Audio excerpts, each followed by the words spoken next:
possa experimentar, para que eu possa descobrir com as pessoas que estão ali. Então, essas duas visões de que tem que ser da cabeceira para o fundo do vale, professor Moretti, Ricardo Moretti, que hoje está na universidade, no ABC Paulista, né?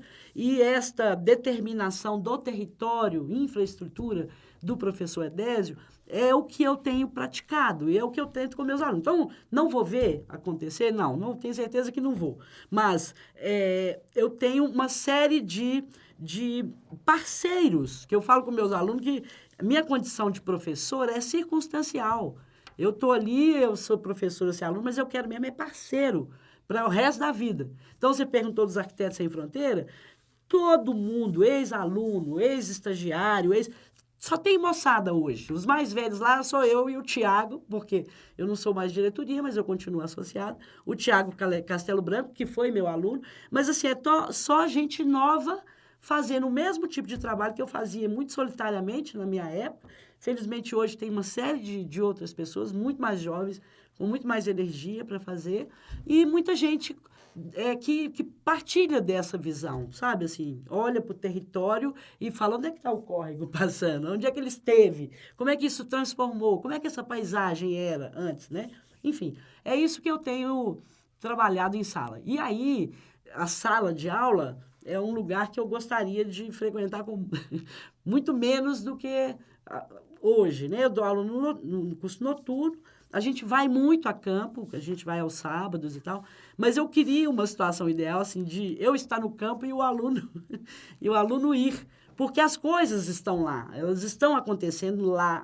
A experiência da autogestão, ela tem, na minha opinião, nas experiências todas que eu participei, 2 momentos críticos, né? O primeiro é quando o grupo de pessoas entende o que é. O primeiro difícil problema é ele entender que ele é o gestor do recurso, coletivamente. Ele está sempre esperando uma outra pessoa que vai dar ordem, que vai tomar iniciativa, né? Então, o primeiro grande momento é ele entender que ele é o autogestor. O segundo é quando ele entende, né? Porque esse momento, quando ele entende, é o início do aprendizado, porque nós não sabemos fazer nada coletivo. A nossa cultura, a nossa formação é individualista. Os processos coletivos, a autonomia, que ele estava comentando aqui agora, a autonomia individual é complicada. A coletiva é muito mais.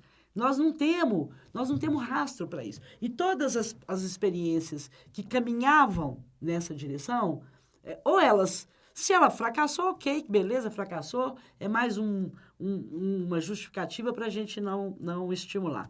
Se ela não fracassou, nós vamos fazer ela fracassar logo ali, porque a autogestão, ela ameaça isso. O Vila Viva, voltando no Vila Viva, que é dito como um processo participativo e tal. O processo participativo, ele vai até um determinado momento, antes de entrar recurso, antes de começarem as obras. Quando começa as obras, ou seja, quando entra recurso, e recurso de volumes consideráveis, ninguém mais é chamado a participar. Dali para frente, deixa que isso a gente faz, né?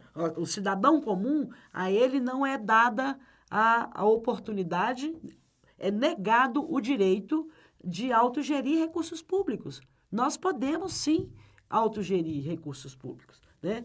É isso que a gente está tentando junto com o Ministério Público. Só que nós estamos tentando numa situação particular. É quando já tem caracterizado um dano coletivo. Ou seja, um agente público ou um agente privado provoca um dano que atinge um grupo de pessoas, né? Os chamados direitos coletivos ou danos coletivos, difusos ou transindividuais, né? Que assim, ele pode atingir você, ele, mas o agente é um só. O caso clássico hoje seria Mariana, né?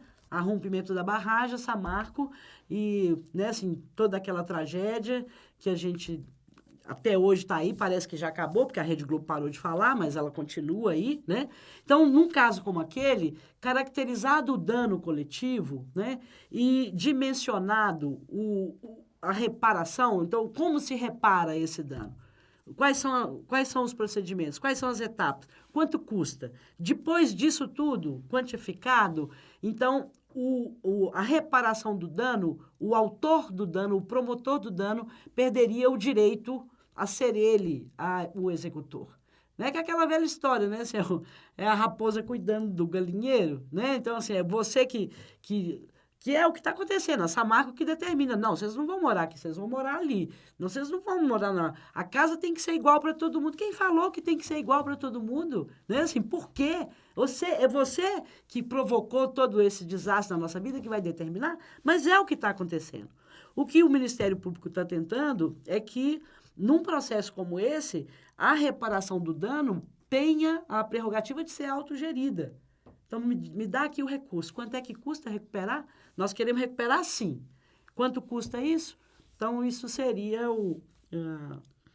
a forma, né, a condução. Agora, isso, a gente ainda vai enfrentar um monte de dificuldades que não faz a gente desistir, mas faz a gente afirmar que eu, por exemplo, talvez não veja. A autogestão é um processo lento, né? Ele é um processo de amadurecimento, de reconhecimento da sua capacidade, da capacidade do seu igual. Né? Nós temos uma cultura muito de... Né?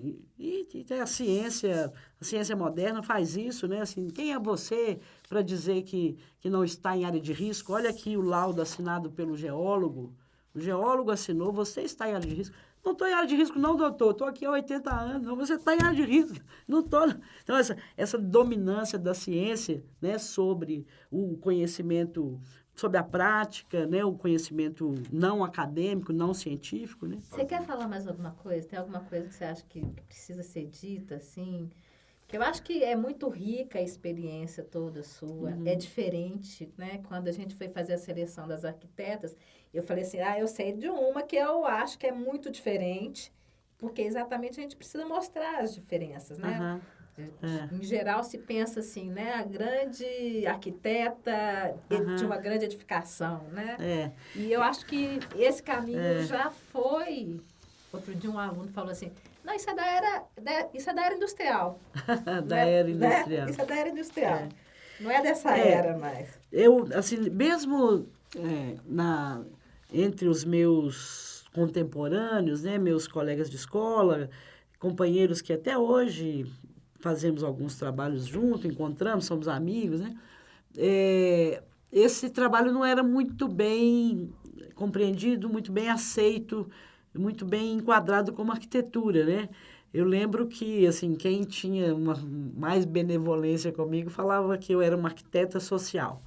Eu falava, gente, isso não existe. Eu não sou arquiteta social. Eu não acho que esse enquadramento serve para ninguém. A arquitetura, na minha opinião, ou ela abarca tudo, ou ela vai ficar deficitária. Né? Quando você olha para a cidade, é isso. Assim, não interessa se eu estou trabalhando para a classe A, B ou C. Eu estou intervindo num sistema e a repercussão disso vai voltar para todo mundo, por menos que a gente tenha consciência disso. Né? Assim, essa questão da drenagem pluvial que a gente estava conversando, né? Das águas da chuva, nos momentos de chuva, a cidade inteira para. Né? Não interessa se eu estou morando na encosta, se eu estou morando no fundo do vale, o circuito, a circulação, toda ela é afetada. Os alunos de planejamento ambiental, ou qualquer aluno que tenha essa oportunidade de pensar a partir dessa realidade, é muito interessante isso, porque tem algum momento que vai cair uma ficha, vai bater um clique e fala, escuta, mas então por que é que a gente continua fazendo assim? Tá? Então, eu gosto muito de citar uma frase do professor Edésio, logo no início do livro dele, ele fala que... Primeiro, ele fala que a cidade é um empilhamento de camadas, né? A infra, a meso e a superestrutura. Mas antes dele desenvolver essa abordagem, ele fala assim, a cidade é o locus privilegiado do exercício do poder. Né? Então, assim, né, assim, a princípio fica parecendo duas coisas desconectadas, né? Mas elas fazem todo sentido, claro, lendo o livro dele, mas especialmente nesse momento que o cidadão, né, o aluno, quem quer que seja, entende que as coisas, do ponto de vista da natureza físico-ambiental dele, que elas não deveriam ser feitas assim e continuam sendo feitas. Então, por quê? Por que a gente continua tamponando o rio se a cidade já demonstrou que está saturada, que ali não consegue mais dar vazão, que essa vazão também vai prejudicar rio abaixo, enfim. Então, nessa hora, se ele não coloca na equação as estruturas de poder, né? Assim, então, a cidade é o locus privilegiado do exercício do poder. Quem é que está determinando que as coisas continuem como estão? Né? Se eu pensar sobre a ótica de uma tragédia urbana, por exemplo, que todo ano a gente tem, todo ano inunda, tem perdas de toda a natureza, o custo de reparação é enorme, mas as coisas continuam acontecendo assim e agravando. Por quê? Porque tragédia urbana, infelizmente, ela movimenta a economia. Ela eleva o PIB, o Produto Interno Bruto, cresce com a tragédia urbana. Então, se eu não pensar sobre essa ótica, eu não vou entender nunca como é que as coisas... por que elas são assim e não assado? Ou então eu vou cair numa descrença de dizer assim, não, mas a técnica não tem lugar, a dominação é econômica. A dominação é econômica, mas a gente pode conseguir parceiros que engrossem um lado de caminhar numa outra direção. Eu acho que não, já falei que não, acho que eu não vou ter essa oportunidade, mas o que eu não penso sozinha, eu penso com um monte de pessoas que estão pensando juntas. E tem muitas dessas pessoas muito mais jovens que eu, né? Que, né, para minha alegria, foram meus alunos, eu encontrei ao longo da vida, foram estagiários, eu estou trabalhando junto, e essas pessoas têm um tempo de vida mais longo que o meu e, eventualmente, vão partilhar também esse pensamento e conseguir novos parceiros, enfim. Acho que esse sistema nos dá alguma, né, esperança nesse sentido, né? Não sou otimista, né? Porque ser otimista nessa conjuntura é quase que ignorar, né, os fatos, né? Não sou otimista nesse sentido, não. Mas eu posso dizer que eu tenho bons parceiros, assim, tem partilhado, assim, perspectivas boas, que não acontecem porque você está na contracorrente, né? Você está contra um modelo hegemônico que está dando certo para uma parcela da população e dane-se o resto, né? Enfim. Mas é isso, hegemônico não é à toa, né? Hegemônico, mas não é infinito. Né? Pode não ser infinito, né? É isso aí. Então, eu gostaria de agradecer a arquiteta Margarete Maria de Araújo Silva, em nome da comunidade acadêmica e do blog Pensar a Cidade. Obrigada. Pela troca de experiências, histórias e conhecimentos aqui compartilhados conosco, que poderão ampliar a visão, né, de alguns que estiverem nos vendo, e quem sabe engrossar aí a lista dos parceiros. Dos parceiros. Descobrir gente com afinidade iguais, né? Que eu acho que é isso, que, né, assim, na vida profissional, na vida pessoal, tá junto com ideias afins, né? Isso é muito bom. É isso muito aí. obrigada. Obrigada, eu que agradeço. Muito obrigada. Nós que agradecemos.